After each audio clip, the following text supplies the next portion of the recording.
বাংলাদেশে একটি ই-কমার্স ব্যবসা শুরু করতে আপনাকে এই পদক্ষেপগুলি অনুসরণ করতে হবে। বাজার গবেষণা পরিচালনা করুন, বাংলাদেশের ই-কমার্স বাজার বুঝুন, আপনার লক্ষ্য শ্রোতাদের চিহ্নিত করুন এবং আপনি কোনো পণ্য বা পরিষেবাগুলি অফার করবেন তা নির্ধারণ করুন। আপনার ব্যবসা নিবন্ধন করুন, বাংলাদেশের প্রাসঙ্গিক কর্তৃপক্ষের সাথে আপনার ব্যবসা নিবন্ধন করুন, যেমন জয়েন্ট স্টক কোম্পানি ও ফার্মের নিবন্ধক রয়েছে। প্রয়োজনীয় লাইসেন্স এবং পারমিট পান, ট্রেড লাইসেন্স এবং ভ্যাট নিবন্ধনের মতো প্রয়োজনীয় লাইসেন্স এবং পারমিট পান।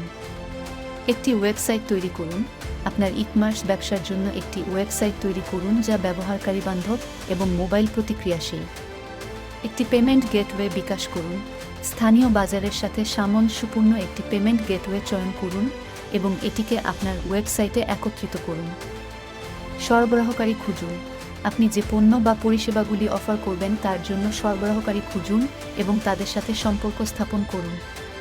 একটি বিপণন কৌশল বিকাশ করুন, একটি বিপণন কৌশল বিকাশ করুন যা আপনাকে আপনার লক্ষ্য দর্শকদের কাছে পৌঁছাতে এবং আপনার ব্যবসার প্রচার করতে সহায়তা করবে। আইনি সম্মতি অনুসরণ করুন, বাংলাদেশে ই-কমার্সের আইনগত সম্মতি এবং নিয়ন্ত্রণের সাথে নিজেকে আপডেট রাখুন।